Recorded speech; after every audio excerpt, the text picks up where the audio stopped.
Good morning, good afternoon, good evening. I welcome you all in my channel. I am Narain, and today we're gonna talk about Jenkins installation on Ubuntu. Let's get it started. Today we're gonna talk about installation and what exactly happened when you install Jenkins in Ubuntu machine. We will discuss each and everything in detail. Configuration. What are the configuration will Jenkins take in order to deploy, in order to run your Jenkins in the Ubuntu machine? Jenkins home directory about everything in the home directory. What are the subdirectory in the home directory and what is the uses?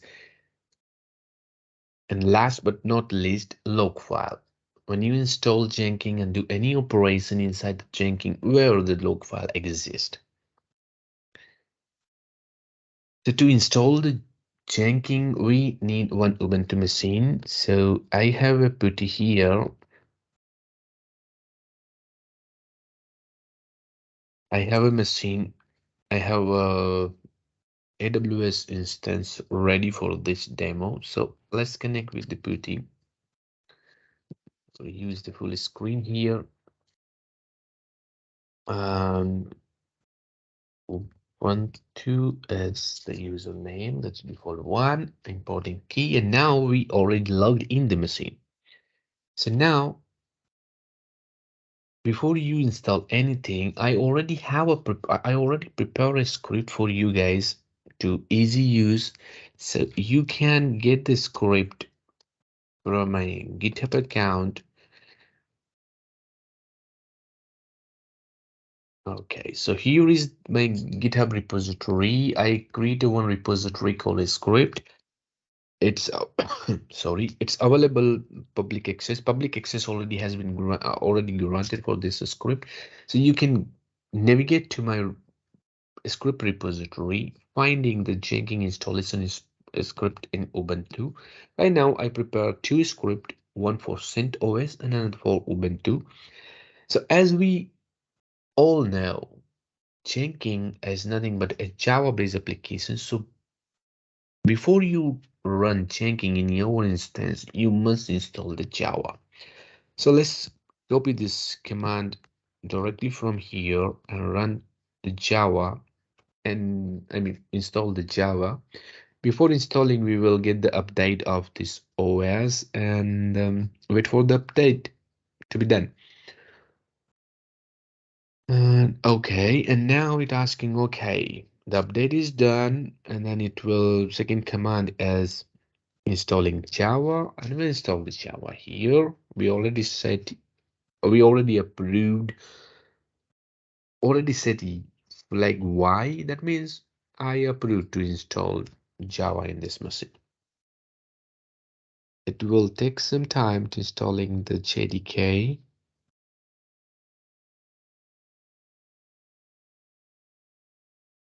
So let's wait a little more time here.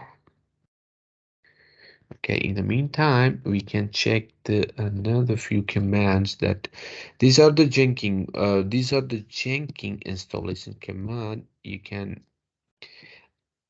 I get this I prepare this command from the installation reference on the Jenkins official website. I recommend everybody to visit this website to at least understand how this installation working for other operating system as well. So let's go back to our instance. It's taking a long time, supposed not to take that long time, but let's wait a few more time. Okay, so this saying the Java has been done. That means Java installation is done. So let's check Java and version. It's always a good idea to check the version or run the command for the specific installation that you are installing, to be double sure that the installation successfully installed in your machine. Right now, you can see we have successfully installed OpenJDK version 11.0.17, and let's run the remaining commands. So here we are just adding some key into the machine, and then this is something like running curl command, and we adding the machine Ubuntu wrote this setting that can, you know, in this repository. This will help to download this Jenkins. And the last command that we install Jenkins. This is finding a stable binary file and extract it and install in our machine. Let's we have try with this.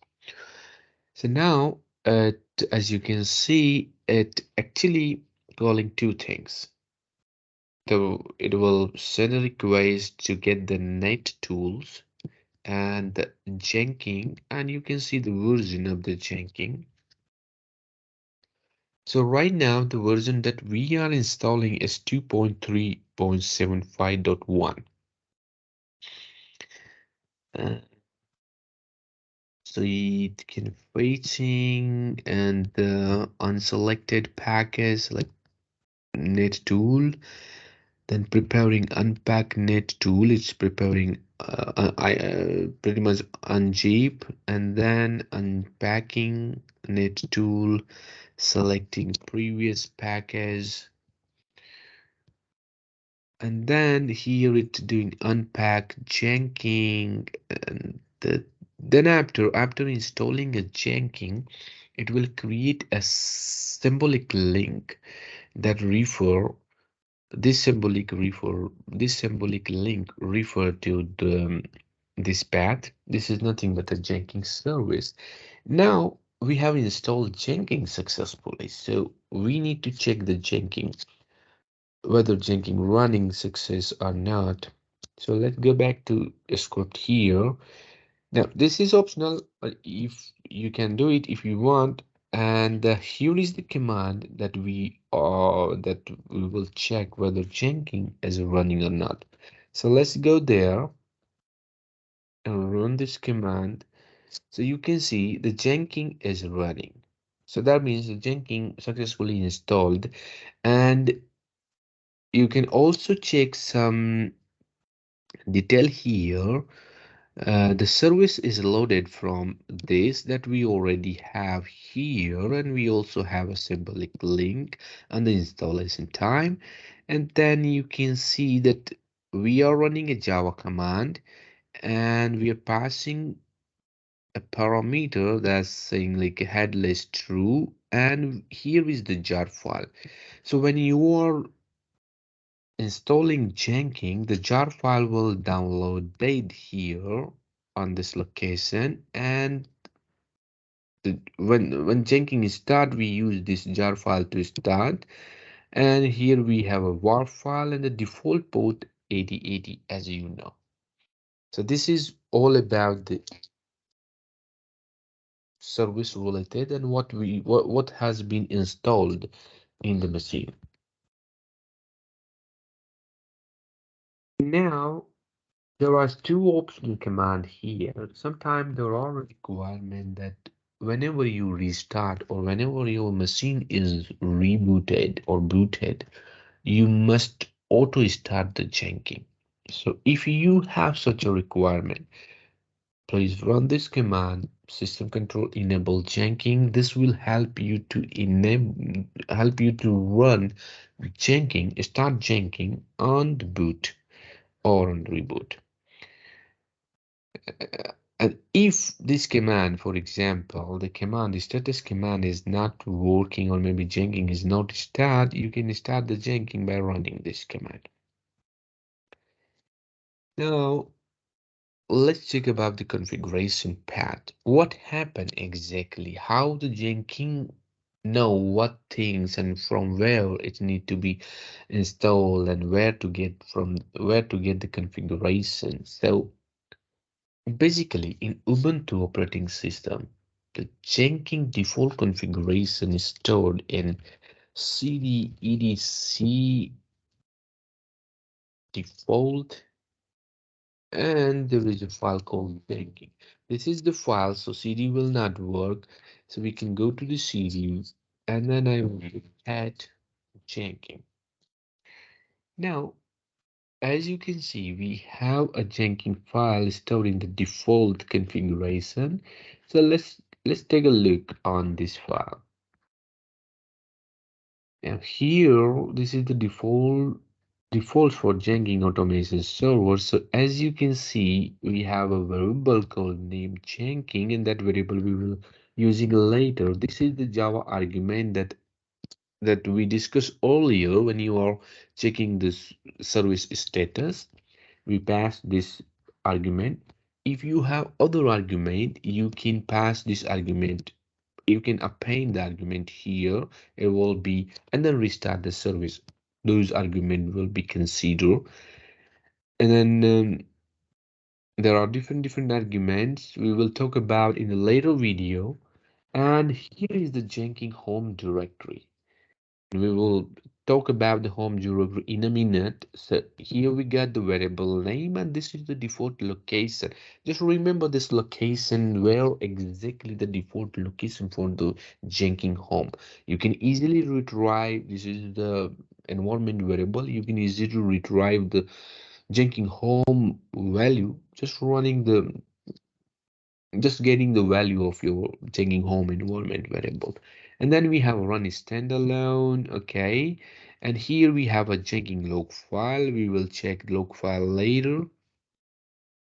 And there are few here. We have HTTP port. If you plan to run Jenkins on different port, you can set the port number here. Just update the port number, whatever port number you want in this file, and restart the Jenkins service. It will be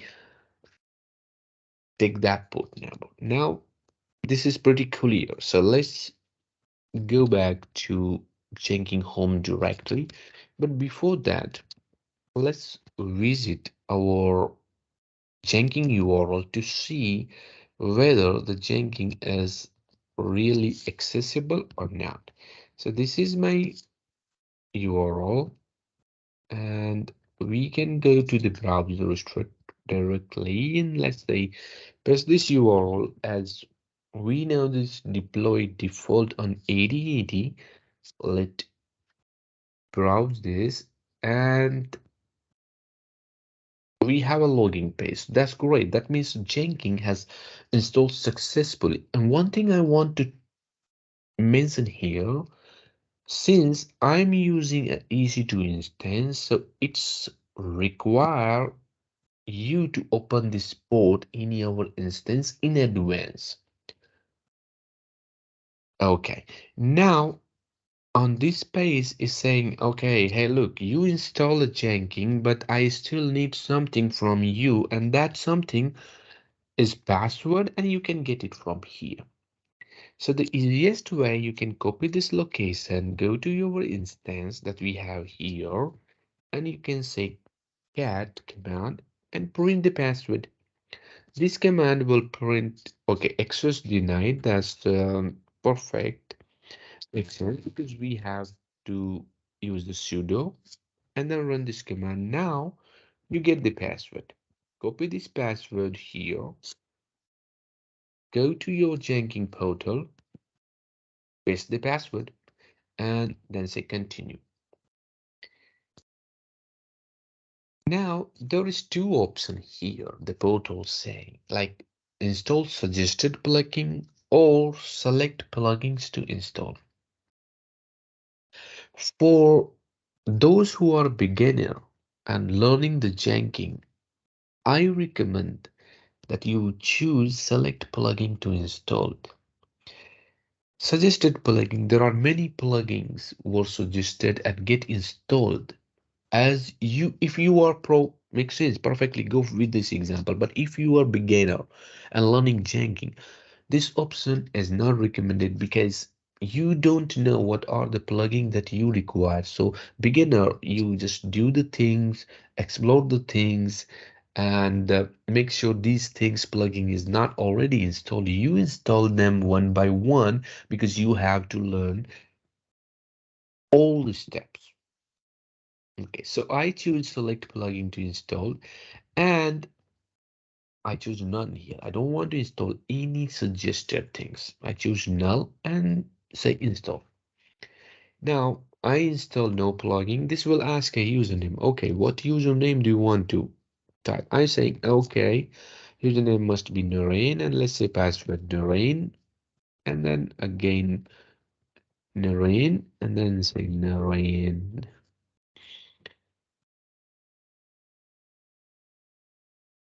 Zero. Okay, so let's save and continue. Now it's saying, okay, oh, good. Look, you can browse this URL now. It also printing this URL. We don't want to save and finish. Now start using Jenkins. You can directly go, and now you can see the very first page that called Jenkins dashboard. In this video, we are not gonna talk about this Jenkins dashboard. We will I will create a new video and where we can discuss or talk in detail. So let's go back to installation part here. Now there is one thing that I want to talk here again, the home directory. So let's say the home directory is var, and we already checking the home directory here. So it is something like var, lib, and Jenkins. So let's say var lib. And I'm saying go to Jenkins. Okay, warlib Jenkins, we found it. So we have this home directory, and let's see what this home directory is contained. So this home directory is associated with this portal, the portal that you see here. Whatever operation you do in this portal will store in the home directory. For example, you create a new job, create a new item, configuration, installing plugin, whatever you do here in the portal will go to home directory. Hope this part is clear. So let's go back again here.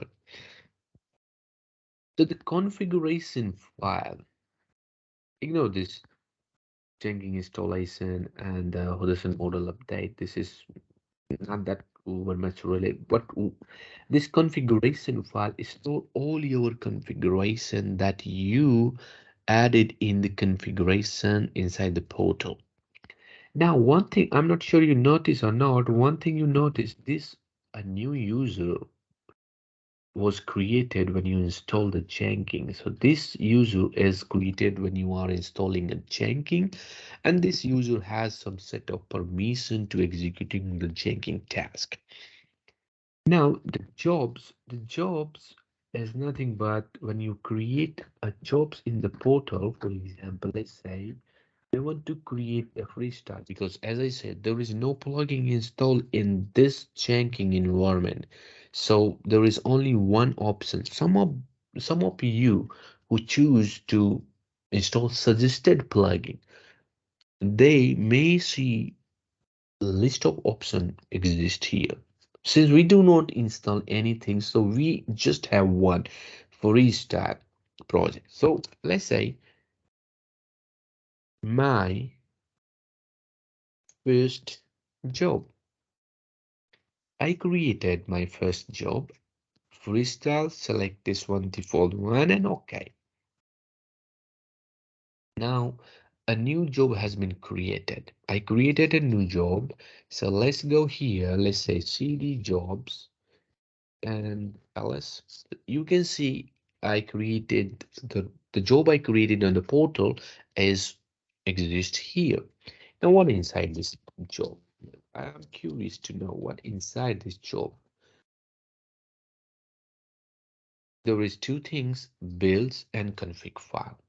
Now, this config file, this is something very important. Okay, this config file, config.xml, is nothing but this configuration that you do in your build, like description, a setting for this discard build option, this project parameter, all these settings that you enable for your job will reflect in config.xml file. Then you may have a question. Okay, that we got it. But what about the builds then? So let's say, oh, what inside the builds is interesting. Uh, there is nothing inside except one thing, Lexi ID.